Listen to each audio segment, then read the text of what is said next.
So hello everyone, welcome to Deeksha Karnataka YouTube channel. Today I am going to discuss the most important MCQs for your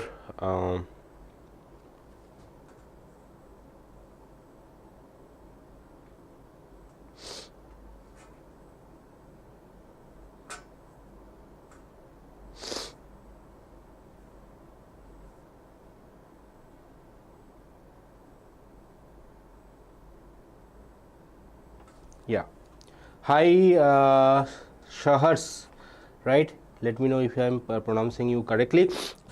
So there was just some issue. I was just checking whether the audio is working or not, video is working or not. Hi Advika. Today I am going to discuss most important MCQs from all the chapters from your model question bank. So question bank is something which is available in PU board website. If you have not yet downloaded, you can go and download it. I will try to give the link of the website in the comment below once the live session is over. But for now I am going to solve all the questions one by one. First is electric charges and fields. I will cover electric charges and fields, electrostatic potential and capacitance, then current, electricity, moving charges and magnetism, magnetism and matter, EMI. Also we will cover AC and EM waves, ray optics. Up to this we will be covering. Some of the chapters you may have, some of the chapters you may not have, but don't worry, if you have these chapters, definitely you will be able to solve the questions. Right. Hi Ramya, good evening. Hi career guy. Hi everyone. So try to solve the first question. It is a very easy question. When a glass rod is rubbed with silk cloth will lose electrons to the glass rod. The glass rod acquires negative charge. Glass rod will lose electrons to the silk cloth. Silk acquires positive charge. Now let us see, in case you are not sure about the electronegativity table and etc., if you read the options carefully, you will be able to answer such questions without much difficulty. Okay, so what I am talking about, 3 of the options will be almost same and 1 will be different. So 3 options same means they are actually incorrect. Their language is given such a way that you are tend to misguided by this question. So silk cloth lose electrons. So if silk cloth lose electrons, then it will be positive and glass rod will be negative. Right? So silk cloth losing electron means it will become positive. Glass rod gaining electron means it is becoming negative. Now if you see the option C, glass rod acquires negative charge. So option A and option C are almost same. Similarly, if you see option D, silk acquires positive charge, this is also the same option. So basically option A, option C and option D are wrong. So even if you are not sure about the exact answer, if you just read the questions and prepare them properly, then you will realize option A, option C and option D are same. So only correct option will be glass rod will lose electrons. So glass rod will become positive and silk cloth becoming negative. Okay, so this is the correct answer for this particular question. Now next, and if you are answering yes. So if you are answering, try to mention question number. So if you are answering, try to mention 1B so that I am sure that you are answering for question number 1. Okay, there are a lot of questions here. Try to solve them one by one. Right? Yes. Now let's see the question number 2. The electric field at a distance small r from infinitely long straight uniformly charged wire is inversely proportional to r, inversely proportional to square of r, inversely proportional to cube of r, independent of r. Easy question. So here you have to remember that infinitely long straight conductor, straight charged wire. So infinitely long straight charged wire, you have to construct a cylinder. To calculate the derivation is important. So if you have done the derivation, you remember it. If you have not done, then I will help you. So if you have to remember that electric field, Pranav, no, 2C is wrong. Sharag, important questions video. Yes, today after this video is over, important questions as well as all the important numericals where I am solving the numericals, that video will also be available along with the all important questions video, that will also be available. So don't worry, all the videos are scheduled after the live is over. One by one you will get all the videos. Okay, in fact there will be 3 videos, you will get all 3 videos today only. Okay, the electric field at a distance r, basically it is not inversely proportional to square of the r, not inversely proportional to cube of the r, it is directly proportional to only 1 by r. Okay, so electric field due to a straight wire, it is not an electric dipole, so be careful, it is not 2c, it will be only a. It is only inversely proportional to r. So this kind of questions are tricky, especially one is long straight uniformly charged wire, second is electric dipole. For electric dipole it is proportional to cube of r. For long straight uniformly charged wire it is inversely proportional to 1 by r. If you remember, it is lambda by r, that was we have calculated, right? 1 by 4 pi epsilon naught lambda upon r, 2 lambda upon r. So that is the formula. Which of the following charges is not possible? So very interesting, very important question. So obviously one of the charge is violating the quantization principle. Okay, quantization principle states that every charge will be integer multiple of this minimum charge. Minimum charge is the first one which is given, which we already know, 1.6 into 10 to the power of minus 19. Here it is given exact value 1.602 into 10 to the power of 19 minus 19. This is the minimum possible charge. So everything, every other charge will be integer multiple. Integer multiple means you have to multiply this with 2, this with 3, with 4, with 5. You cannot multiply with some in between number. For example, 2.5 if you multiply, that is not an integer multiple. 2.5 is a decimal number, not an integer. Okay, so 1.602, if you multiply this with 2, you get exactly the option B. So option B is also possible because it's an integer multiple. Now if you multiply this with the same number with 4, you will get this number. Okay, if you multiply this with 3, you will not get this number. So this is a in between number which is not possible. So correct answer for question number 3 is option C. 3C, yes, Sharans, correct answer. Let's see of question 4 and 5. I have not yet arrived. 3C most of you have answered correctly. Yes.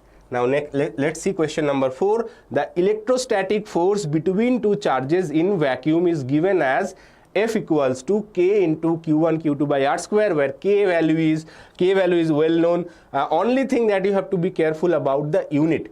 Okay, what is the unit of this? So Newton is on our right hand side. So if you just separate the variables, you will see that you have to careful about the unit. Okay, so we get K equals to F into R square divided by Q1 Q2, right, from this equation. So unit will be, unit of force is Newton, R is distance, so meter square.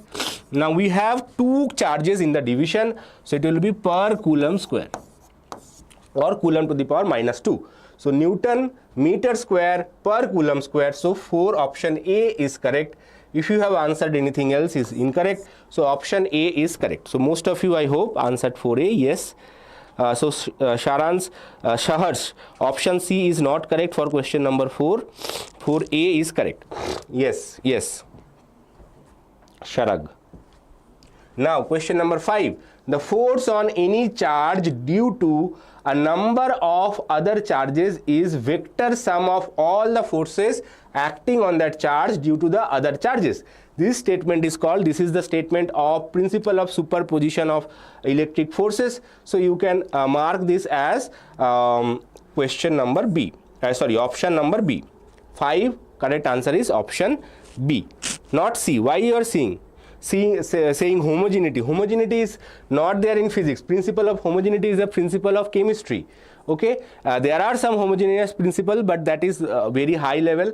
In your class, principle of homogeneity for question number 5 is not there.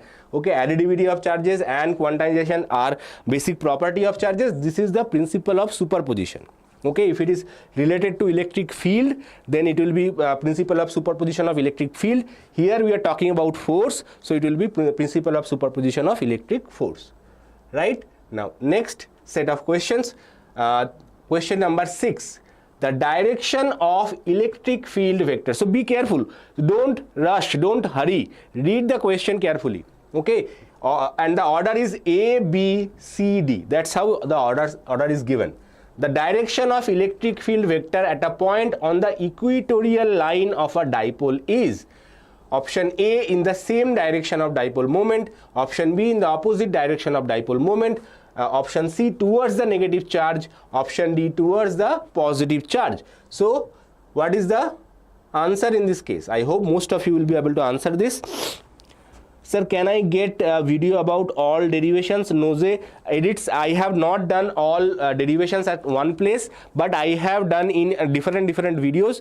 You can go check that out. But I will in future, definitely in future, we will be doing all derivations at one place. There will be one video of derivations, one video of numericals video that you have requested long back. So that's what we have decided and we have done it. Derivations video is not available right now, but you can check from last year. Last year we have did a very exhaustive derivations video, all the 5-mark videos. You can search all 5 marks questions. There is a video available that is slightly exhausted because that includes some chapter which are not in your midterm syllabus, but that has all the important derivations at one place. Okay, there will be a 30-minute revision video. There I have solved 3 very important derivations for your midterm, so you can check that out as well. That will go live today. 30-minute, only 30-minute. If you have not studied anything, many students ask me, sir, I have not yet started, I have not studied anything, what to do? So go and check that video out. That will be a 30-minute short capsule. If you watch that, you will at least get the pass mark guaranteed. 40-45 marks you will get guaranteed. Okay, now this question is easy questions. Some of you are answering 6, option B, Alan Alt. Yes, come back. Welcome back, Alan. Long back, after long time I am seeing you. The direction of electric field vector at a point on the equatorial line of the dipole is in the opposite direction of the dipole moment. So if you forget that a dipole has dipole moment from negative to positive, okay, and on the equatorial plane it is on the opposite direction. So basically electric field and dipole moment are in the opposite direction. Dipole moment is a vector quantity which is pointing from negative to positive charge. I already told you it is negative to positive charge. So question number 7, option A is correct answer.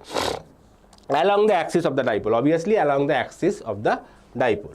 Name the physical quantity, question number 8, interesting question. Name the physical quantity which has the dimensional formula LTA. L is for length, T is for time, A is for charge. Is it? Is A for charge? A is for current, not charge. Charge is not a fundamental quantity. Okay, so A is for current. So L is length, T is time, A is current. Now L, T into A together T into A is basically charge, because current equals to charge divided by time. So if you multiply current with time, you will get charge. So T into A is charge, whereas L is length. So length into charge, what is the answer? Not charge. Rakshita, charge is incorrect. T into A is charge. L, T into A is a different quantity. Some of you have answered it correctly. Sharag, no, not 8A. It is length into charge. Length into charge means what? If you remember, there was a quantity P equals to Q into 2A. Right? What is Q? Q is charge, which is A into T. What is 2A? 2A is length. So L. Now if you organize it along according to the order, you will get LTA.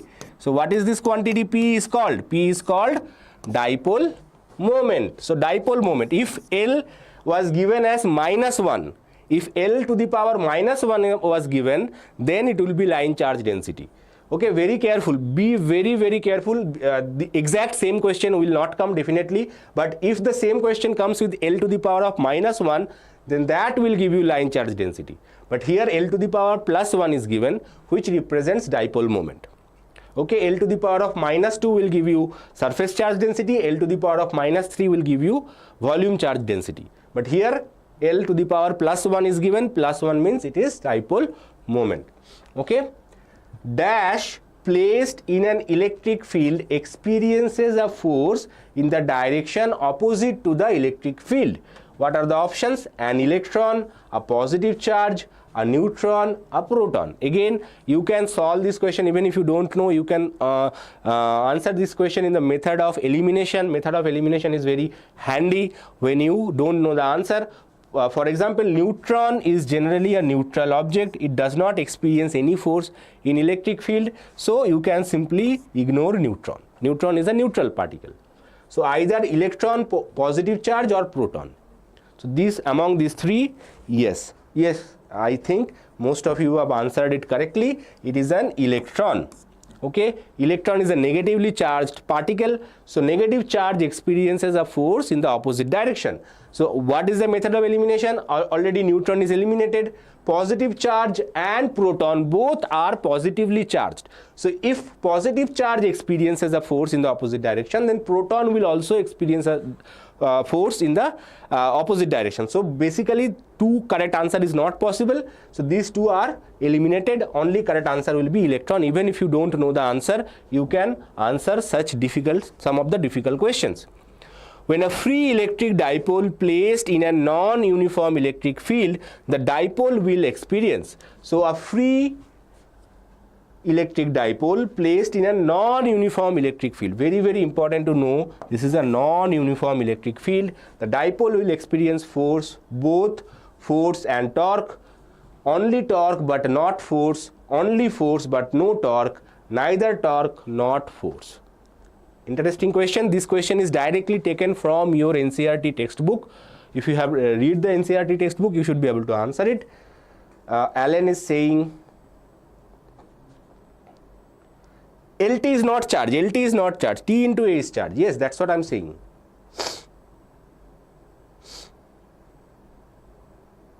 Oh, Rakshita is saying LT is charged. LT is not charged. L is length. T is time. Length into time is not charge. It is like meter second. Meter second has no physical meaning as such. Okay, if it is meter per second, then you could have said it is a velocity. Okay, meter into second does not have its own meaning. Okay, if you add mass, then it will be something else. So that's why I'm saying be careful. L into T is not charge. T into A is charge. Okay. Now it is a non-uniform. Okay. Yes. So 10A, most of you have answered it correctly because it's a non-uniform electric field. If you place a dipole in an external electric field, the dipole will definitely experience a torque. About torque is no doubt, be it uniform, be it non-uniform. So torque will always be there. But if it is an uniform electric field, the forces will be equal and opposite in magnitude, so they will cancel each other. So force will not be there. But if it is a non-uniform electric field, then what happens is that when you place a dipole in a non-uniform electric field, the force acts on the dipole. One side will be more, another side it will be less. So there will be a net force acting on the dipole. So not only torque but force will also act. So correct answer is option A, both force and torque. If the same question is asked, just they remove the non-term, they say uniform electric field, then only torque but no force. Okay, same question with non-uniform to uniform. If they change the non-uniform term to uniform electric field, then only torque, no force. Okay, now next chapter, electrostatic potential. This has a lot of questions. If I solve the entire question paper, question bank, then you will not get the time to revise the entire all the chapters. So I am just choosing first important questions as much as possible. So now let's move on to the next chapter, electrostatic potential and capacitance. If you have any doubt, then please ask me. Okay, now let's see question number 1. Name the physical quantity whose SI unit is joules per coulomb. Joule per coulomb. Okay, physical quantity: power, electric field, electric potential, dipole moment. So joules per coulomb.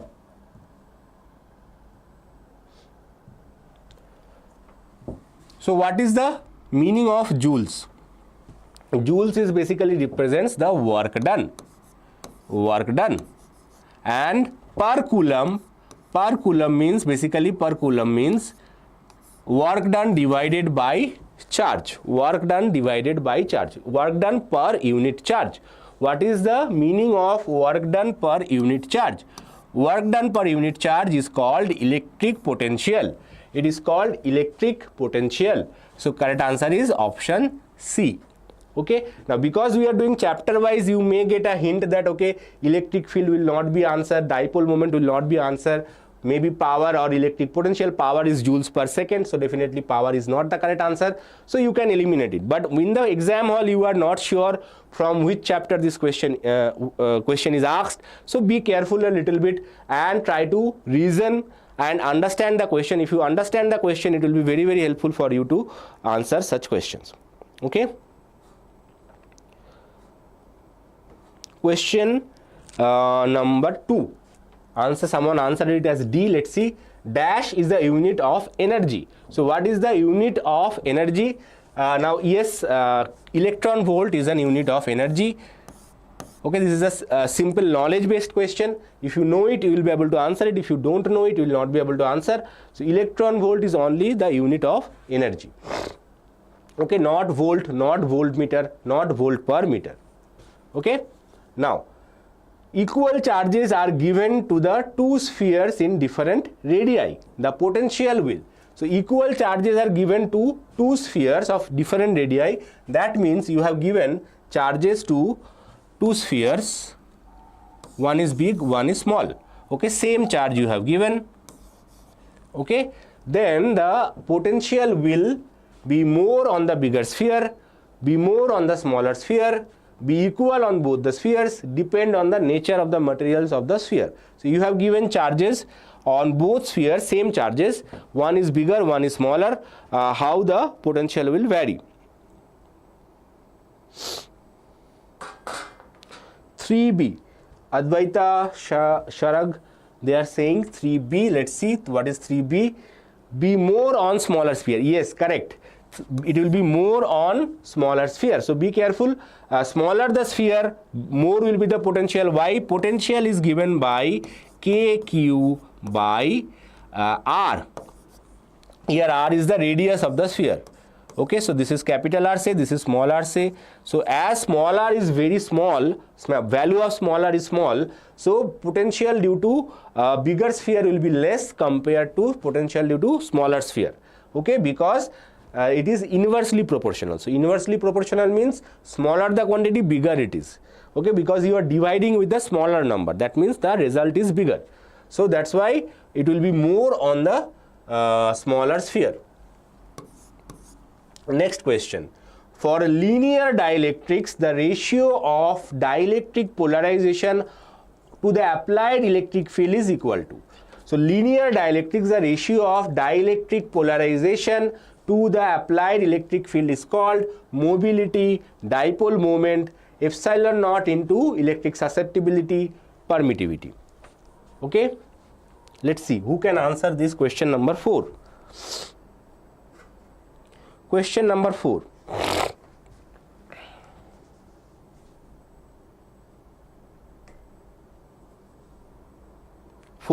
People are saying C. Yes, it is basically epsilon naught into electric susceptibility.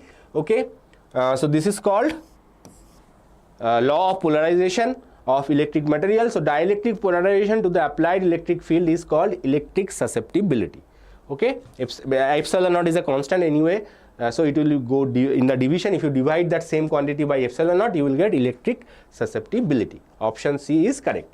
The dimension of electric polarization is given by. So you have to know electric polarization. What is electric polarization? Let me help you. Electric polarization is given by the total dipole moment of all the materials, all the molecules. Okay, so basically it is given by total dipole moment divided by the volume of the substance. So in a substance, in a dielectric material, there are lot of molecules, right? Each molecules will be polarized, right? Some of them are highly polarized, some of them will be less polarized. So total dipole moment is, if you add all the dipole moments, then you will get the total dipole. It is a vector sum. So total dipole moment divided by the volume is called the polarization of that particular material. Okay, if polarization is 0, that means it has 0 dipole moment at that point, so it has no polarization at all. So if you apply some external electric field, polarization will not be 0, it will have some value. So what is the dimension? Let's see. 5a. So dipole moment, dimension for dipole moment we have seen in the previous question is LTA. Be it total dipole moment or dipole moment for individual atoms, does not matter, it will be always LTA, and the dimension of volume is given by L cube. Volume is L cube, right? So it will be L to the power of minus 2 T into A. Okay, so this is polarization. And this question is taken from your question bank, by the way. So this question is very much expected. So don't be anxious if you see this kind of questions. You have to answer them. Okay, these are very interesting questions, and your question bank actually have some of the good questions. So yes, Sharag, Alan, both are correct. Advika, all of you are correct. If you are answering a question, always mention the question number so that I can check which question you have answering, right? Rakshita, Raghavan, Advika, not Advika, Rakshita and Raghavan. So try to mention the question number. The electric potential at the surface of a charged spherical shell of radius 10 centimeter is 20 volt. The electric potential at the center of the shell is. So electric potential at the surface of a charged sphere. So we have a charged sphere, okay, and electric potential here is given as 20 volt. The radius is given as 10 centimeter. What is the electric potential at the center? Electric potential at the center. It is a charged spherical shell.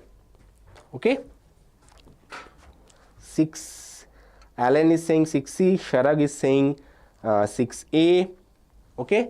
So let's see. So electric potential is not 0, by the way. Electric field will be 0. Electric potential is not 0. Electric potential across a volume is always constant. If it is a shell, spherical shell, or charged conductor, in both cases electric field will be 0 inside the shell or inside the conductor, but electric potential will be constant. Electric potential has to constant no matter whatever is the radius. If the potential on the surface is 20 volt, the same potential 20 volt will be on the center as well. So correct answer is 10 volt. Okay, not 0. Electric field will be 0, electric potential will be constant. Okay, if you go out of the object, electric potential will decrease by 1 by r, but on the surface and on the center and everywhere inside the sphere, it will be always constant, that is equals to 20 volt. The electric field at a point which is very close to the surface of a charged conductor with surface charge density sigma is. So electric field at a point which is very close to a charged conductor. Okay, I made a mistake while doing the same question in one of the other video. Someone commented it. Now try to answer question number 7. Alan is saying 7A. Advika is saying 7B. Let's see. It is charged conductor, it is not a charged surface. Okay, if it is a normal charged surface, then it will be sigma by 2 epsilon naught. Okay, if it is a charged conductor, then it will be sigma by epsilon naught. Option B is correct, not option A. Option A is correct for normal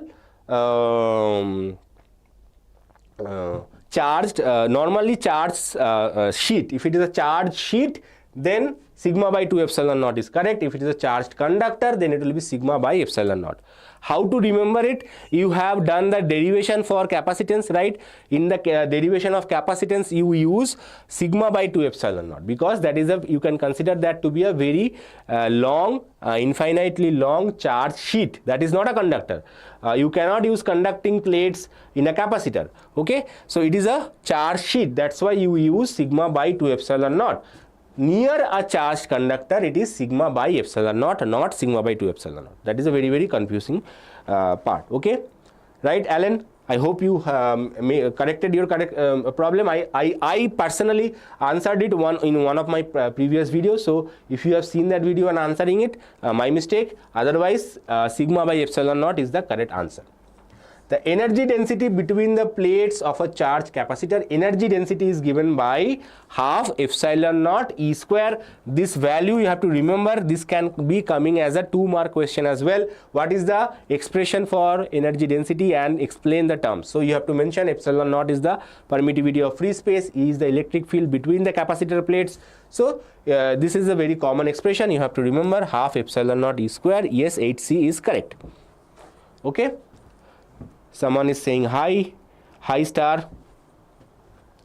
The potential energy of an electric dipole placed in an uniform electric field is. The potential energy, now we are talking about potential energy. This is energy density. So potential energy can be given by easy equation. The equation we all know. I will not answer. I will wait. Advika is saying 9A. Potential energy of an electric dipole placed in an uniform electric field. So potential energy, remember, it's always a scalar quantity. It is not CV square. CV square is for capacitor, not for an electric dipole. So read the question, electric dipole, and yes, Advika, you are correct. It is minus P dot E. There is a negative sign.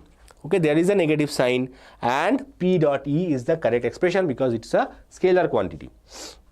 An electric dipole is placed in an uniform electric field. The dipole moment makes an angle theta with the electric field. For what angle theta is the potential energy of the dipole is maximum. So this is the expression. You know that. Now for what theta, P dot E will become maximum. Maximum. Okay. So what is the meaning of that? Minus PE cos theta. Right. This is the expression. Now what will be the maximum value? 10D, everyone is saying 10D. Why 10D and not C or not A? Because here there is a negative sign. So that's what changes the answer. If there was no negative sign, if it is positive, then correct answer would have been 0. Because there is a negative sign, cos 180 becomes minus 1. So minus minus plus, so plus PE is the maximum possible value. So that's why 180 degrees is the answer. Correct answer is option D. This is also very common type of mistakes the student makes. Many of them just see cos theta is there. Cos theta means it will be maximum at 0. So don't, I am pleased to see that most of you have not made that mistake. Right? Just give me a second. I will come back in a while.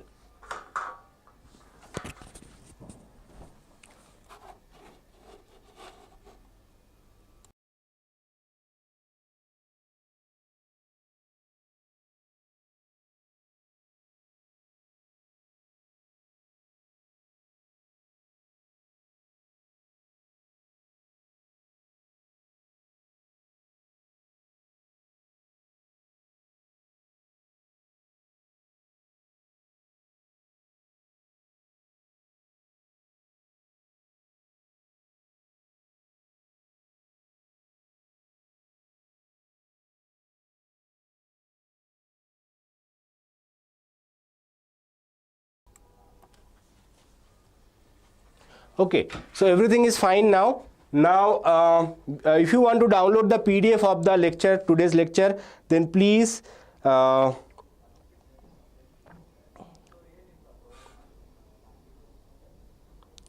just a second.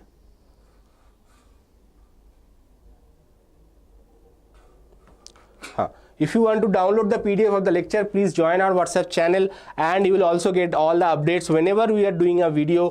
Computer science videos are planned, all the other subjects, maths, biology, we are planned before your midterm exams. Chemistry already happened. We have planned chemistry again for future other district students as well. Physics will be given as other district students as well. So don't forget to join our WhatsApp channel, and from there you will get all the links to the PDFs, class notes, DPPs, KCET exam important dates. Everything will be shared in our WhatsApp channel exclusively. So please don't forget to join our WhatsApp channel. Now next is electric current chapter. Now let's go back to the MCQ part. The SI unit of current is very easy question. I am not going into the detail. It is ampere. Okay, SI unit of electric current is ampere. When no current is passed through a conductor, the free electrons do not move. The average speed of a free electron over a large period of time is not zero. The average velocity of a free electron over a large period of time is zero. The average velocities of all free electrons at an instant is not zero. So let's see who can answer this question. Yes, Sanat, that's why I am doing live. Sharag, it will come, as I said, all important questions video after. As soon as this lecture is over, you will get all the important questions video. Okay. Gayatri is saying A, all free electrons do not move, and Alan Alt is saying 2C. 2C is average velocity of free electrons over a large period of time is 0. This is the correct answer. Yes, actually in an conductor, electrons are constantly moving. That's why we get the relaxation time. Right? So electrons are moving, but they are moving randomly. Okay, sum of any random motion will always be 0. Okay, so random motion, if you just take the average of random motion, mostly it will be 0, and because it is moving randomly in a large time, over time it will be 0. So that's why average velocity of free electrons over a large period of time is 0. Even though the electrons move, there is no current because of the average velocity is 0. Now next, in the absence of an electric field, the mean velocity of free electrons in a conductor at temperature T is 0, independent of T, proportional to T square. Okay, mean velocity, remember it is mean velocity, right? Here we are talking about mean velocity, not the instantaneous velocity. So mean velocity, as in the previous question you have seen that mean velocity over a large period of time, the average velocity is 0. Average velocity is called mean velocity. So mean velocity will always be 0 if no current is passing. Okay, so option 3A, yes, Alan, Gayatri, Advika, everyone. Sanat is saying, oh, tomorrow you have Hindi exam. Okay, no problem. Hindi videos are already uploaded. You can check this video on Sunday with your own time, or tomorrow also. Anyway, this is for mostly for the district which are having physics exam tomorrow. I know Bangalore South have a physics exam tomorrow. So you can check this. I think you are from Bangalore North. That's why you have Bangalore North or some other district where physics exam is on Monday. Ohm's law is valid when the temperature of the conductor is very low, very high, constant, varying. Very interesting question. Ohm's law is valid. So when Ohm's law is valid? Ohm's law is valid when temperature is constant. Yes. So all of you, Alan, Gayatri, Sharag, you are correct. Question number 5. In the equation AB equals to C, A is the current density, C is the electric field, then B is. This is also very interesting question, common question. So AB equals to C. Here it is mentioned that A is the current density. So A is current density is given by J. C is the electric field. So J into B equals to electric field. Now this kind of equations we do not know. What equation we know? We know that J equals to sigma E. J equals to sigma is our known equation, right? Alternate form of Ohm's law. So how it can be B? So what we can say is that, so from this equation, from this known equation, we can write E equals to J upon sigma. But in the given relation, it is given as a multiplier, not as a divisor. If it is given by A by B equals to C, then B would have been the conductivity. Now it is given as a divisor. So 1 upon sigma. 1 upon sigma. Sigma is conductivity. So 1 by sigma is called resistivity. 1 by sigma is called resistivity. So it will be resistivity times the current density. So here B is nothing but resistivity. It is not conductivity, it is resistivity. 5A is the correct answer. Okay? 5A. Yes, yes. Tanmaya, Gayatri, Advika, all of you are correct. Even Rakshita was correct for the previous question. Now, let's move on to the next batch of questions. Which of the following is a non-ohmic resistance? Lamp filament, copper wire, carbon resistor, diode. Non-ohmic resistance. So even though you are fully not aware of exact answer, but if you have studied the chapter as an example of non-ohmic resistance, one of them is given. Let's see, 6D. Yes, diode is a non-ohmic resistance. When you study semiconductor devices, there diode is the boss, diode is the hero in that chapter. So there we will learn about PN junction diode. So diode is a non-ohmic device, it does not obey Ohm's law. The relaxation time in conductors increases with increase of temperature, decreases with increase of temperature. It does not depend on temperature, all of a sudden changes at 400 K. This is a just a random answer, so definitely this is not correct. Does not depend on temperature is also not correct, so either option A or option B, so 50-50 option. 7, Alan is saying 7B, Sharag is also saying 7B. Yes, it decreases with temperature. It decreases with temperature. Okay, so relaxation time means what? Relaxation time means when an electron is moving inside a conductor, okay, it is colliding with fellow electrons. Okay, so basically you can consider this to be a classroom filled with all of your students, and you are sitting at the back and you want to go in the front. Suddenly some ice cream or trophies or chocolate is being distributed, and one hungry boy, he wants to get that sneaker, so that's why he is running forward. So what is he doing? He is colliding with all his fellow classmates. You go aside, I want to go forward. So that is what is happening between two collisions. Between two collisions, it is moving in a straight line path. Okay, between any two collisions, it is moving in a straight line path. So that average of this no collision time, okay, this is called no collision time. So average of all the no collision time, if you take the average, this is called relaxation time. So relaxation time means during that time electron is not colliding with anyone else, right? So if it is not colliding with anyone else, that means it is relaxing. Okay, so relaxation time means it is relaxing. Now if the temperature is increasing, means your exam is near, so you have no relaxation time, you have to study. Okay, so it decreases as the exam comes forward, right? So relaxation time decreases as temperature increases. Okay, temperature can be you can sense it as your exam, and relaxation time can be your relaxation time, your actual relaxation time that you do, right? With the increase in temperature, the conductivity of semiconductors increases and metals decreases. So you are increasing the temperature. What happens to the conductivity? Conductivity of semiconductor increases, metals decreases, metals increases, semiconductor decreases, both metals and semiconductor increases, both metal and semiconductor decreases. Metals and semiconductors are like opposite. Okay, both cannot increase at the same time, both cannot decrease at the same time. So that means these two options again are incorrect. So either option A or option B. Let's see. Option A would be the answer. Tara Devi is saying yes, option A is correct answer. As you increase the temperature, generally the resistivity of metals increases, conductivity of metals decreases, whereas in case of semiconductors, they behave exactly opposite to that of the conductor. So if you increase the temperature, semiconductors become a good conductor, whereas a metal becomes a bad conductor. Okay, that is basically the meaning of this question. Next chapter, moving charges and magnetism. Again, who concluded that moving charges or currents produces a magnetic field?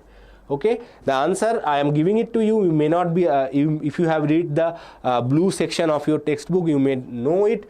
It is called Hans Christian Ørsted. Hans Christian Ørsted, that is the name of the man who discovered the magnetic effect of electric current basically. When a magnetic compass needle is carried nearby to a straight wire carrying current, then the straight wire causes a noticeable deflection of the compass needle. That is option 1. Option 2, the alignment of the needle is tangential to an imaginary circle with straight wire as its center and has a plane perpendicular to the wire. This question is not from your PU2, this question is from your class 10th. You have done this experiment or at least read about it. So there was a wire carrying current. Okay, you have some iron filings spread across this cardboard. If you tap on the cardboard, all of the iron filings are arranged in a circle, right? So if you place a magnetic needle, the magnetic needle will be tangential to any point along the circle, right? So basically this is statement 1 is correct and statement 2 is correct. Both statement 1 and 2 are correct. So option C is correct here. Okay.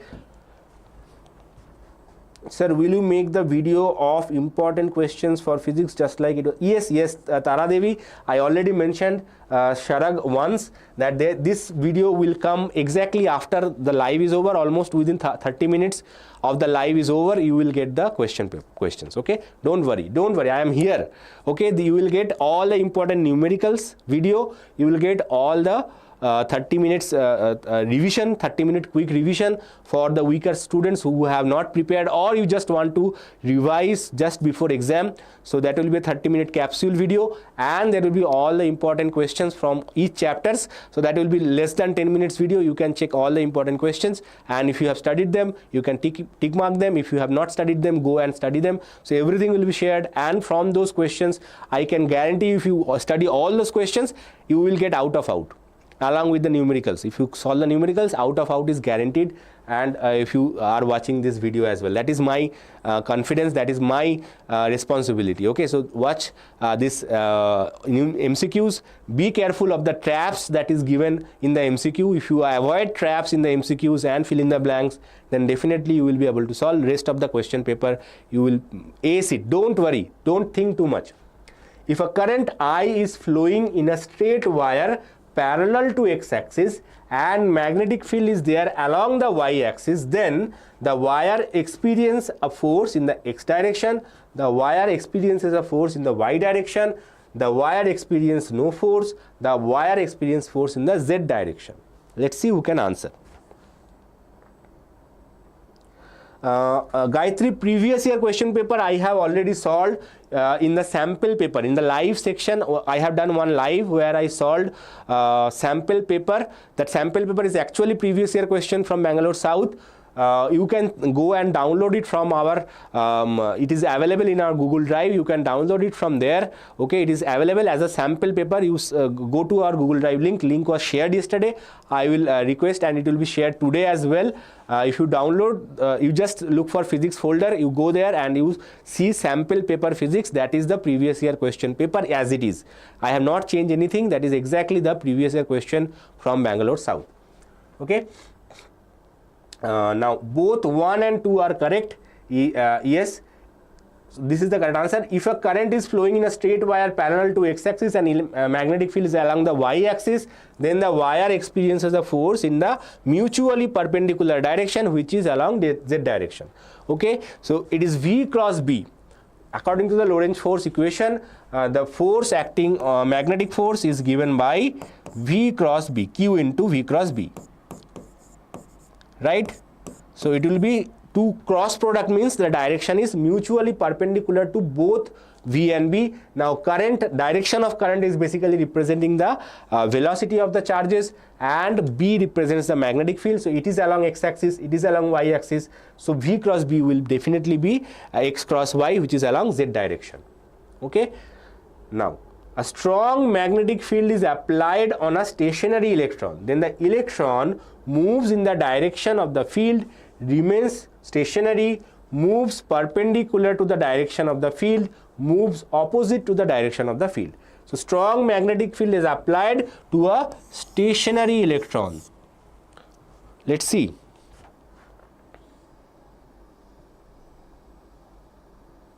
Right hand rule, yes, right hand rule is also fine. Right hand rule, you can use right hand rule, you can use cross product rule, V cross B. Okay, I generally use for cross products, I use cross product rule. You can use right hand rule as well, whatever you are comfortable with. But remember that cross product is always right hand rule. Okay, cross product means it is a right hand rule. Okay, now this is an easy question. Let's see who can answer this. 4B. B is remains stationary. Yes. So strong magnetic field, no matter how strong it is, if the electron is stationary, that means V is 0. V0 means magnetic force will be 0. So it will remain stationary. It will not move at all. Okay. Now, next set of questions. The radius of the circle described by a charged particle moving perpendicular to a uniform magnetic field depends on its mass only, its velocity only, both mass and velocity, neither mass and velocity. So just I am giving you a hint that magnetic force is VB cos theta, Q VB sin theta. So I am just ignoring the sin theta for now. If this is perpendicular, then obviously sin 90 is 1.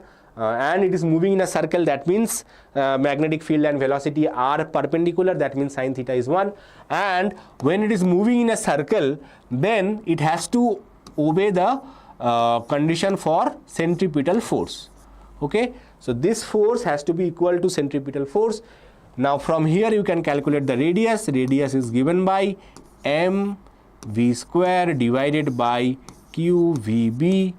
One of the v gets cancelled, so mv by qb, that is the radius. So radius depends both on mass as well as velocity. So radius depends both on mass as well as velocity. So 5C is correct. Yes, Gayatri, Sharag, you are all correct. Next, the frequency of rotation of the charged particle in a uniform magnetic field is independent of velocity of the particle, frequency of rotation. So what is frequency of rotation? So frequency of rotation is basically omega by 2 pi. Okay, now what is omega? Omega is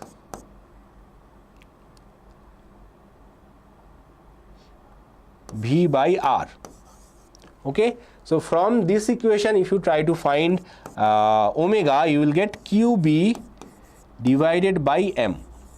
So this is omega. So frequency is nothing but QB by 2 pi M. So if you take R here, V by R, QB goes up, M comes through division. So QB by M is the frequency, angular velocity, and F is the frequency. Okay, frequency of rotation of the charged particle in an uniform magnetic field is independent of. So what is the independent? It does not depend. If you see in this expression, velocity is absent.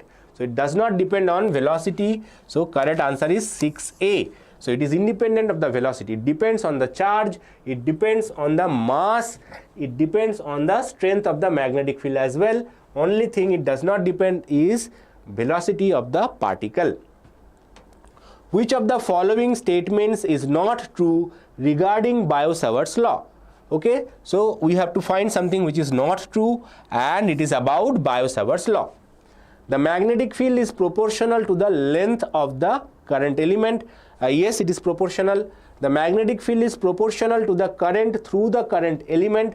It is proportional. Magnetic field is inversely proportional to the distance to the point. Now this is not correct because it is inversely proportional to the square of the distance, not only the distance. So inversely proportional to square of the distance would be correct, not the distance. So 7C is the correct answer. You can check option D as well. Magnetic field is proportional to the sine of the angle between the current element and the direction of the line joining the element and the point. This is correct.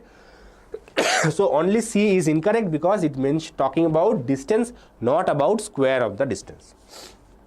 The value of permeability of free space is, so what is the value of permeability? That is mu naught. You know that. What is the value of permeability? Permeability is nothing but mu naught. All of us know that answer.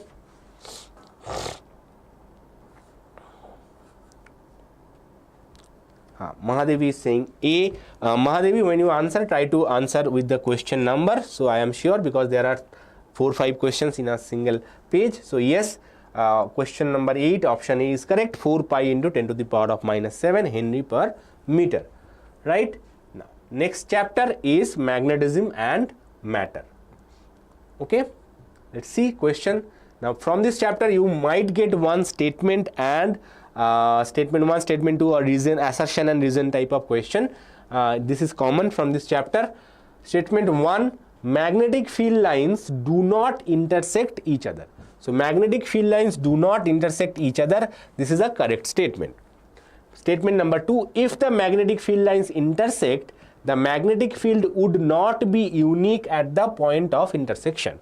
So, if two magnetic field lines intersect, then at this point of intersection there will be two direction of magnetic field vector. That means the uniqueness of magnetic field is not valid. Uniqueness means at some point the direction of magnetic field will be only in a single direction. If magnetic field exists, it will be only in a single direction. It cannot have a multiple direction. That is called uniqueness of magnetic field.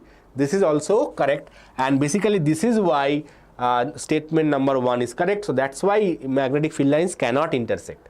So both statement 1 and statement 2 are true, and statement 2 is the correct explanation of statement 1. So here question number 1, option A is correct. Now let's see question number 2. When the angle between the magnetic moment of a small compass needle and the uniform magnetic field in which is placed at theta equals to 180 degree. The torque on the, so first of all, this is similar to that of electric dipole. Here it is said that small compass needle and uniform magnetic field. So magnetic field here is uniform. Same as electric dipole question. The torque on the needle is maximum. The needle is stable in stable equilibrium. The potential energy of the needle is 0. The needle is unstable equilibrium. So what is the expression for torque? In if you remember, in the electric field, same will go for magnetic field as well. Only thing is the name will be different. Torque acting on is mb sine theta. Okay, it is plus. Okay, so mb sine theta. What is the value of sine 180 degree? What is the torque? What is the value of sine 180? Sine 0 is 0, sine 90 is 1, and sine 180 is again 0. Right? So that means the torque will be 0. Right? So torque acting on the dipole is 0. Or you can say the needle is in a stable equilibrium. Torque 0 means it is in a stable equilibrium. Now remember that potential energy of the needle is not 0. Torque and potential energy does not depend. Potential energy will be minus mb cos theta. So potential energy actually is maximum. Potential cos 180 degree is minus 1. So potential energy will be maximum. So be careful, potential energy of the needle is not 0. Torque is 0, but torque 0 means it is in a stable equilibrium. If torque is not 0, depending on separate situation, it can be either unstable equilibrium or in equilibrium, but in this case, because torque is 0, it will be in a stable equilibrium. Now next question, a magnetized needle placed in an uniform magnetic field in general experiences both force and a torque. So magnetized, same question, uniform magnetic field. Again, it's a uniform magnetic field, not non-uniform. So it experiences both torque and force. Force but no torque. Torque but no force. Neither torque nor force. So option 2, question number 2 is B, not C. That's what I said. Right? Raghavan Sharag. Potential energy is not 0. Potential energy is actually maximum because theta is 180 degree. So don't be confused about electric dipole and magnetic dipole. Both are same. Electric dipole, magnetic dipole, both are same. Only their name is different. Electric dipole was P. Magnetic dipole is small m. Electric field was capital E. Magnetic field is capital B. That's it. That's the difference. Formula wise, even derivation wise, nothing is different. Okay. Question number 3, Sharag is saying 3C. Chandra Mahadevi is saying, Chinna Mahadevi I think is saying 3A. Gayatri is saying 3A. Okay. So here we have a uniform magnetic field. So uniform magnetic field means what? Only torque, no force. Uniform magnetic field means only torque, no force. So option C, a torque but no force. So I discussed it in the electric field chapter. That in the electric field chapter it was asked non-uniform. So if it is non-uniform, then it will be both force and torque. If it is uniform, only torque, no force. Okay, a torque but no force. When freely suspended, a bar magnet comes to rest in the direction. Easy question. A bar magnet comes to the rest in the north-south direction. Okay. According to Gauss law in magnetism, Gauss's law of magnetism, the magnetic flux through a closed surface may be non-zero. Magnetic monopoles do not exist. There can be sources or sinks of magnetic field. The magnetic flux through any surface is zero. Let's see. There is a trap in this MCQ. There is a trap. I know many of you will fall for this. Sharag is saying 5D. Gayatri 3C. Sharag is saying 5D. So let's see. So magnetic flux through any surface. Here they have mentioned any surface. Okay. So remember that magnetic flux through any surface is not zero. It is only if it is a closed surface. Magnetic flux through a closed surface. This is the exact trap that is given to you. Okay, this is the trap and you have just fallen into it. Okay, from Gauss's law of magnetism, we can say magnetic monopoles cannot exist. Okay, so why I am saying that, I am giving you one example. Suppose we have a north pole and a south pole. If we construct a closed, suppose from the south pole it is going out, okay, and it is going towards north pole. Okay, so if you construct a closed surface, number of field lines entering and number of field lines exiting will be the same. But if you construct a single surface, if it is not a closed surface, okay, so field lines are going in and it is going out. Now if you construct a single surface, okay, this can also be possible, right? Closed, not a closed surface, it's a single surface. So in that case, electric flux is definitely not zero. Basically, electromagnetic induction chapter we have learned the magnetic flux is given by actually BA cos theta. It is not zero. Okay, if a magnetic flux through any surface is zero, then electromagnetic induction chapter would not be existing at all. And we are still living in the age of dark. Okay, the current production is not possible. So that is the basic thing. Through a closed surface, magnetic field is zero, magnetic flux is zero. But if it is an open surface, it is not necessary that magnetic flux will be zero. Okay, so through any surface it is not zero. Okay, it is only through a closed surface magnetic flux is zero. So here the conclusion of the Gauss's law is magnetic monopoles do not exist. You cannot create magnetic monopole. For example, for charges, single positive charge, single negative charge was possible. But in case of magnetism, if you consider north pole to be equivalent of positive charge, south pole equivalent of negative charge, then north and south separate is not possible. They will always appear in pair. Okay, if there is a north pole, there will be a south pole somewhere. Okay, so it always appears in pair. Monopoles, that is single north pole, is not possible. The dimensional formula for magnetic intensity is, let's see.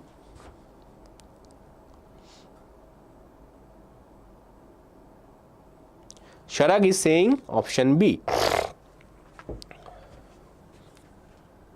Anyone else? Gayatri is saying 6B or 6D. Okay, actually it is 6B. Okay, so magnetic intensity is given by L to the power minus 1 into ampere. 6B is correct. Next question, next chapter, electromagnetic induction. Again, let's see the SI unit of magnetic flux. So we are talking about the same thing in the previous part. Magnetic flux, if magnetic flux through any surface would have been 0, then this chapter would not be existing at all. So you guys should have been relaxing easy, but we still will be living in the age of fire. Okay, the electricity, current, everything was not possible. Even YouTube was not possible. So SI unit of magnetic flux is Tesla, Tesla per meter square, Weber per meter square, or Weber. Someone is saying option C. Now let's see. Tesla is the unit of magnetic field. So if you multiply magnetic field with surface area, you will get the magnetic flux. So Tesla is magnetic field per meter square, means you are dividing by area. So definitely this is not the case. Now Weber, again, if you don't know about Weber, again it has to be multiplied. So Weber per meter square is definitely not the answer. So Weber is the unit of magnetic flux. Keep that in your mind. You have to write it inside your brain. Weber is the unit of magnetic flux, because if I am the examiner, instead of giving Weber per meter square, I would have given Weber into meter square, which is completely wrong. This unit makes no sense. But I would have given this as an option. I know many of you would have been writing this as the correct option, thinking that it is B into A, so definitely area is there, then Weber must be the unit of magnetic field. No, it is not. Weber is magnetic flux itself. Okay, so option 1D. Hi Viresh. So now question number 2, consider the following statement. Statement 1, Lenz's law gives the polarity of induced EMF in a circuit. Statement number 2, Lenz's law is in accordance with the law of conservation of energy. Okay, so polarity of the induced EMF means is basically says that the direction of induced EMF opposes the cause. So definitely what will be positive, what will be negative is we get that from Lenz's law, and obviously Lenz's law is basically a form of conservation of energy. So both statements are correct. Both statements are correct. Okay, both statements are true. So option A is correct for question number 2. Okay, Sharag, yes, correct. Option 1D is correct. Now, question number 3, in electromagnetic induction, the induced EMF in a coil is independent of. So in electromagnetic induction, the induced EMF is independent of change in the magnetic flux. It is dependent, it is directly proportional to rate of change of magnetic flux. Definitely it is dependent. Okay, they asked you to independent. So be careful of the language. Time of change of magnetic field, so time d phi by dt, so definitely it is dependent on the magnetic flux as well as the time, so it dependent on both of them. Next is resistance of the circuit. Okay, so they are talking about induced EMF. Induced EMF does not depend on resistance. So if you remember the expression for induced EMF, it is given by phi equals to epsilon equals to d phi by dt. In fact, if it has a more than one number of turns, then it is given as n d phi by dt. N is number of turns. So definitely it depends on the number of turns as well. Only thing it is independent of is the resistance of the circuit. So it is independent of the resistance of the circuit. Next, an EMF is induced across the ends moving conductor coil in a magnetic field. This is in accordance with Ampere's law, Gauss's law in electrostatics, Gauss's law in magnetism, Faraday's law. So EMF induced in a across ends moving a conductor is basically the Faraday's law. If it is talking about the direction, it would have been Lenz's law, but here because it is talking about directly induced EMF, so it is directly only it is called Faraday's law. The dimensional formula of inductance is, so what is the dimensional formula for inductance? Inductance is L. Okay, so let's see who can answer this question. I will wait few seconds. Sharag is saying 4D, yes, correct. Now answer question number 5. Let's see who can answer for question number 5. Whoever can answer question number 5 is man of the match, man of the day, okay, or maybe woman of the day. Let's see who can answer it. So let me give you a hint.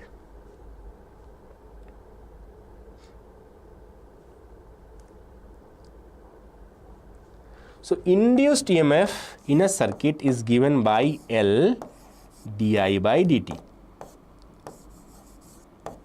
Okay, induced EMF is given by L di by dt. Now if you don't remember the dimension of induced EMF can also be written as d phi by dt. Okay, phi is the flux. Okay.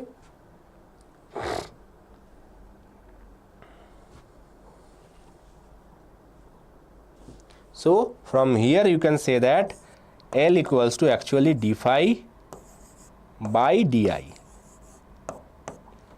Okay, or dimension of L is basically dimension of phi divided by dimension of I. Right? Now what is dimension of, what is phi? Phi is magnetic field into area, and current area is meter square.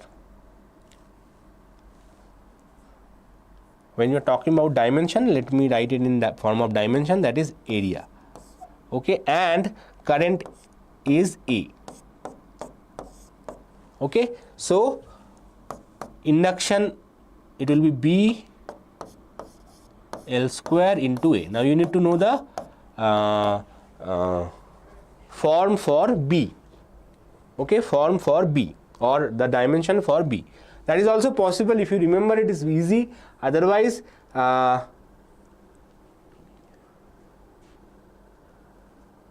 it will be a to the power of minus 1. But in the option, if you see a to the power of minus 2, it starts with a to the power of minus 2.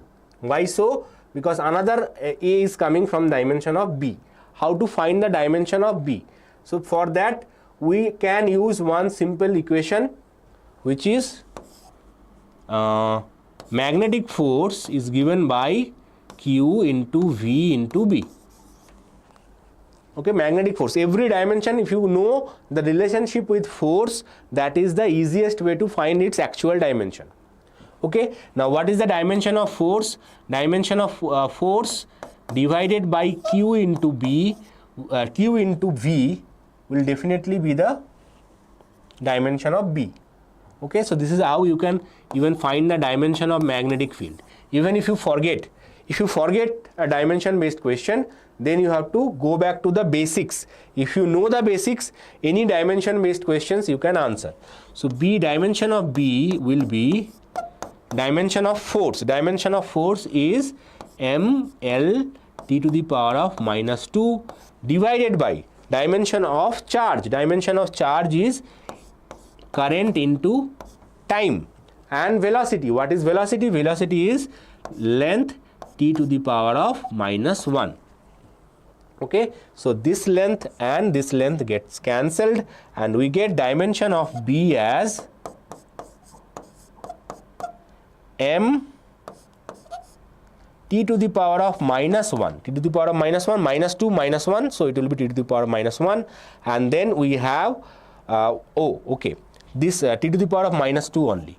This is a plus t, this is a minus t, so they will cancel, and there is a to the power of minus 1. So this is the dimension of magnetic field. So if you don't know it, you have to calculate it and then put it over here. So it will be m t to the power of minus 2, that is L square. So m L square t to the power of minus 2. Then we have a to the power of minus 1, a to the power of minus 1, so a to the power of minus 2. Okay. So it will be m L square t to the power of minus 2, a to the power of minus 2. So option B is correct. This is if you don't know the answer, it can be slightly tricky. If you know it, you can answer it. Okay, Sharag. Yes, that's how I did it, Sharag. Epsilon equals to L di by dt. Okay, if you know the dimension of epsilon, very good. You can, if you don't know the dimension of epsilon, you can use one more. Epsilon is basically volt. So if you divide it by charge, if you multiply it by charge, you get the work done. So that is one way to relate with the work done and do it. That is little complicated. I have done what I have done. Epsilon is actually d phi by dt from Faraday's law. This is the definition of induced self-inductance, right? From, if you compare both of them, you get L equals to d phi by di. Okay, phi is B into I, B into A, B into area. So from there it is what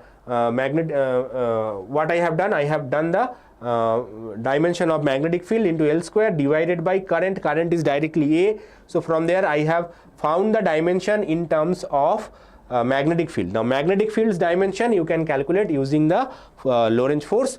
From Lorentz force you can calculate the dimension of magnetic field, and then you have to put it over here. Slightly complicated, but if you know the basics, it might take more than 1 minute or 2 minutes to solve it. This is not a straightforward question. If you remember it, okay. If you don't remember it, how to do it, the process is given. Inductance of a coil is independent of the geometry of the coil, the medium inside the coil, the current through the coil, the number of turns in the coil. So inductance, self-inductance or inductance depends on the geometry, okay. It depends on the area, how the coils are wound, okay. If it is a circular coil or it's a rectangular coil, the geometry on which the coil is, how the coil is oriented is dependent. So geometry is important. Medium obviously is important. What is the permeability of the medium inside, if it is a soft iron or a steel, okay. So based on that, value of mu will change, and it dependent on that as well. And definitely number of turns, more number of turns means more inductance, but inductance is independent of the current in the coil, okay. It is independent on the current of the coil. That's why epsilon is equal to L di by dt, okay. The induced EMF depends on the current, rate of change of current, but inductance itself does not depend on the current, okay. So the inductance is independent of the current through the coil. The phenomena of induction of an EMF in the coil due to charge in the current through the same coil is called mutual inductance, self-induction, motional EMF, induction of magnetic field. This is an easy question, you should be able to answer. Yes, 6C, Rakshita, Advika, Sharag. Negative sign you can ignore, Sharag. So most of the cases for dimension, definitely negative sign is not required. Dimension means only the magnitude, okay. Negative sign is only important when you are interested in the finding the direction of the polarity. So which one will be plus, which one will be minus, that is important. Otherwise you can ignore the negative sign. For dimension purpose, definitely negative sign is not required. And for PU board, 99.9% cases negative sign you can ignore. For competitive exam JEE, mostly JEE, you have to consider the negative sign. For KCET exam also, 80% cases negative sign is not important, okay. So based on which exam you are giving, you need to be careful. The phenomena of induction of an EMF in a coil due to change in the current through the same coil is called same coil. That means self. Between two coil is mutual, okay. Between two person, mutual, right. Mutual understanding, mutual agreement. So if there are two persons involved, then it is called mutual. If it is only one, it is called self-induction, okay. Motional EMF is the motion due to motion in a magnetic field. Induced EMF, definitely this is not the case. Induction of magnetic field, definitely it is not the case. Now next chapter, alternating current, okay. Yes, Advika and Sharang, you are correct. Next, which one of the following statements is wrong? AC can be easily and efficiently stepped up or stepped down. Again, you have to find the wrong statement. So AC, why we use AC? Because it can be easily stepped up or stepped down. That is the one of the advantage of AC. That means you can increase the voltage, reduce the current, and then you can transmit it, okay, using transmission wire, and then when you require it, you can step it down so that voltage reduces, current increases, and all of our current transmission actually happens based on this principle. This is the correct statement. It is economical to transmit DC over large distances. This is not correct. It is economical to transport AC over large distances, not DC. DC is very, very costly. That's why we do not use DC in our day-to-day life. If we need to use DC, we have a DC converter that converts alternating current into DC. For example, your mobile charger or your laptop charger or your computer, okay, SMPS of your computer. So if you are using any electrical gadgets, they actually use DC, but for that we do not provide DC supply directly. There is some inter-between steps which actually convert AC to DC. In a purely capacitive circuit, so option B is correct. For question number 1, option B is correct. In a purely capacitive circuit, so it's a pure capacitive circuit, the frequency of AC is doubled, the capacitive reactance will get doubled, become 4 times, gets halved, remains constant. Hello Komal Kaushik. What about numericals, Komal Kaushik? That will come tonight. After the live is over, you will get back-to-back 3 videos. One will be all the questions, all the important questions. Then there will be numericals, and then there will be a 30-minute quick revision. Everything will be given today. Okay? Don't worry. The video is already recorded. It will be a recorded video so that there is no distraction for you. So that will be recorded, and all the important questions I have discussed, total 18 questions.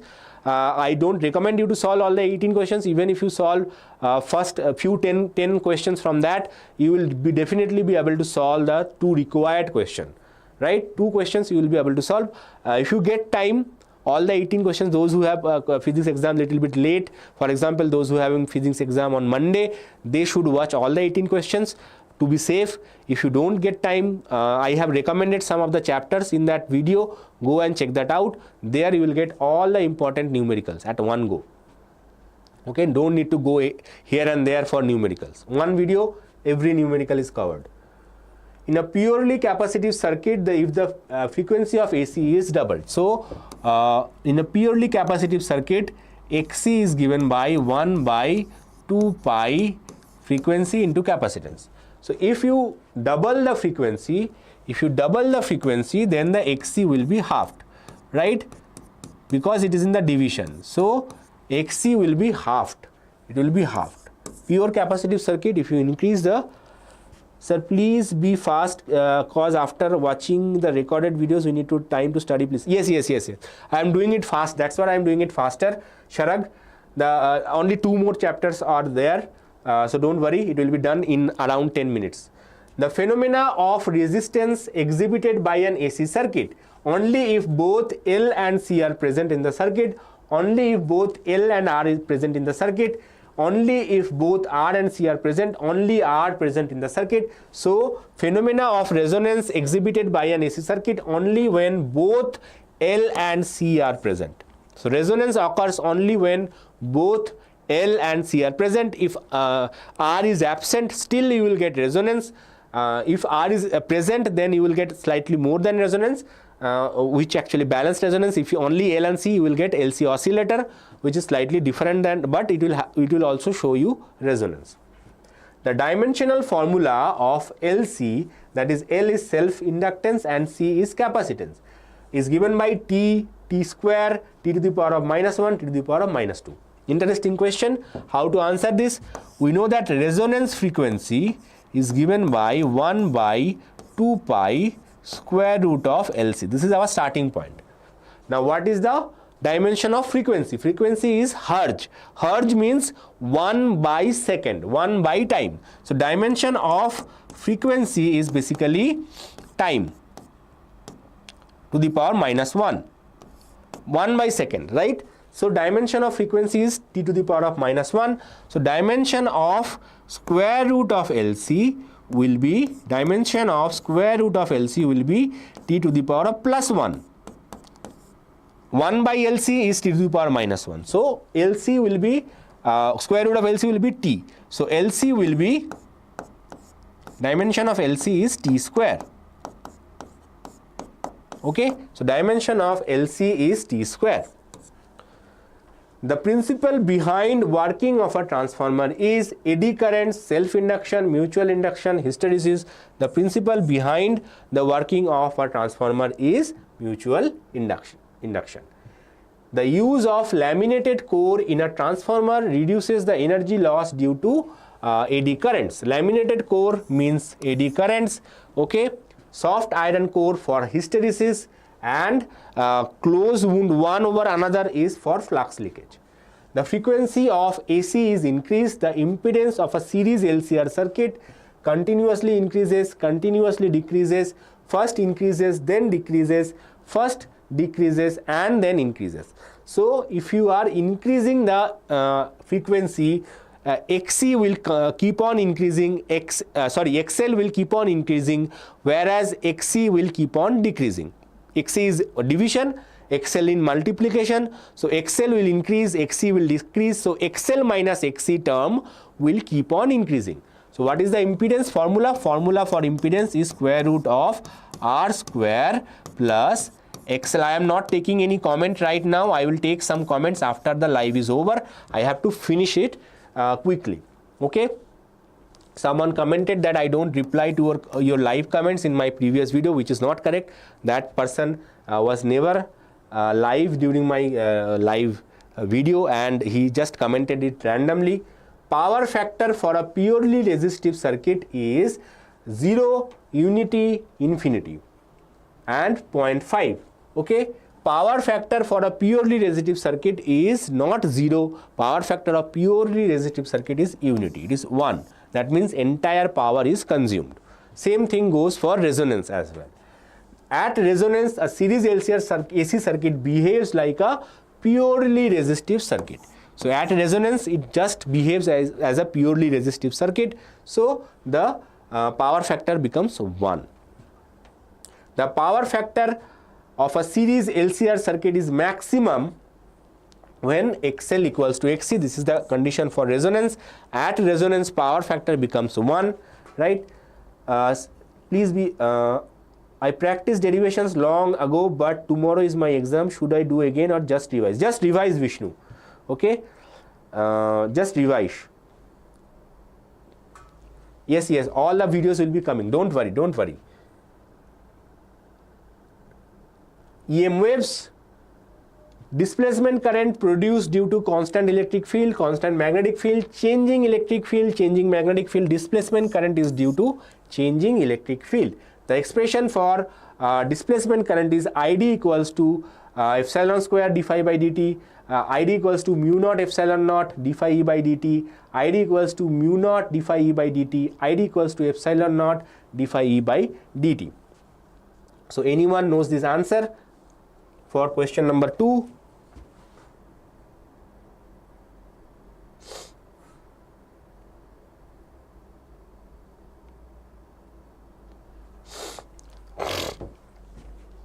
Answer question number 2. Komal Kaushik or Vishnu or Viresh.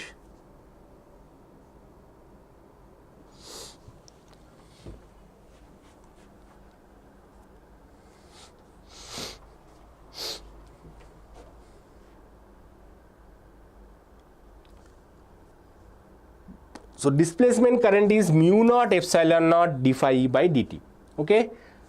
Electromagnetic wave theory was proposed by Michael Faraday, Louis de Broglie, J.C. Maxwell, Albert Einstein. It is James Clerk Maxwell, nothing to do with Glenn Maxwell. Okay, no relationship with Glenn Maxwell. It is J.C. Maxwell or James Clerk Maxwell. He gave the electromagnetic theory. Choose the false statement. Electromagnetic waves are produced by accelerated charged particles. For electromagnetic waves, E naught by, this is again false statement. Okay, so this is a correct statement. Electromagnetic field is produced by accelerated charge. For electromagnetic waves, E naught by B naught equals to C. It is also correct. Electromagnetic waves are transverse in nature. This is also correct. Electromagnetic waves can be deflected by electric field and magnetic field.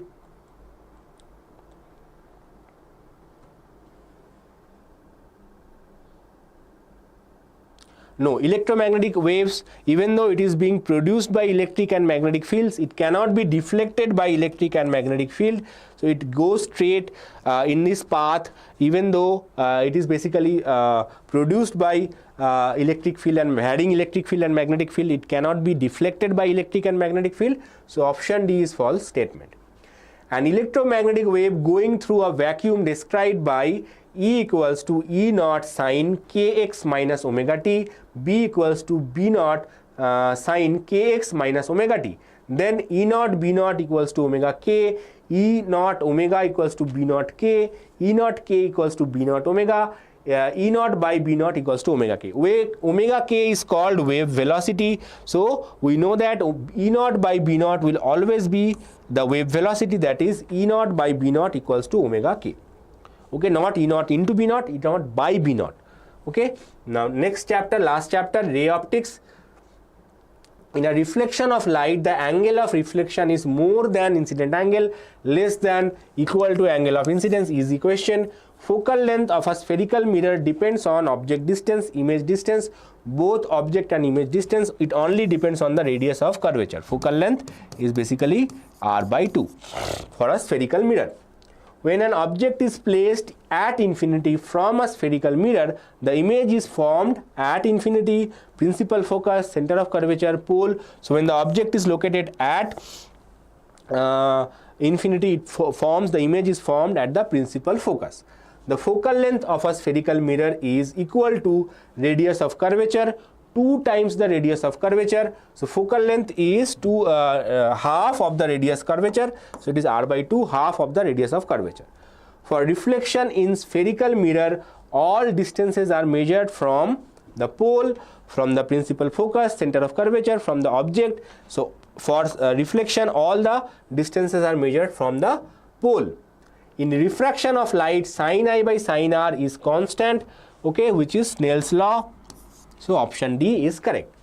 For total internal reflection of light, light should travel from rarer medium to denser medium, should travel from denser medium to rarer medium. So for total internal reflection, light should always travel from denser to rarer, okay, from water to air, from glass to air, from diamond to air. An object of finite height is placed in front of a concave mirror within its focus. It forms a real and enlarged image, a real diminished image, virtual enlarged image. So if it is within its focus, means the distance is less than focal length. For a concave mirror, it will form a enlarged and virtual image. Okay. The speed of light in a medium depends on angle of incidence, angle of refraction, refractive index, its mass density. So speed of light depends only on refractive index. Refractive index of a medium depends on thickness of the medium, angle of incidence, mass density of the medium, none of the above. Refractive index does not depend any one of them. Okay, how speed of light changes from medium to medium, that is the major thing which determines the speed of light. Now definitely this video is over. Jyoti, don't worry, if you don't have the ray optics, you can skip that part, right? Kamal Kaushik also, right? If you don't have ray optics, you can skip it. If you have it, you have revised it. So I have just, that's why I am not taking any answer for ray optics chapter, right? Now if you have any questions, quickly ask me. I will close this lecture otherwise, right? 2 minutes to ask, pose any question.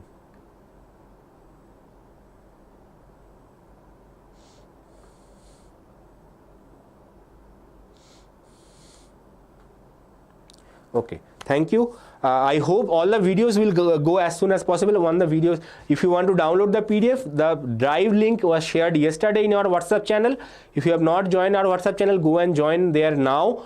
Right, otherwise I will try and share the WhatsApp the link of the drive again, but for that you have to join our WhatsApp channel. The link of the WhatsApp channel is given in the description. Also I request you to subscribe to our channel if you have not yet. Subscribe to it and also share this video with your friends. Definitely it will help us to grow, and we will make more videos very soon, right? This is the channel for KCET, And with this note, I will like to end this session, and I will be back with a few more lectures very soon. Till then, bye.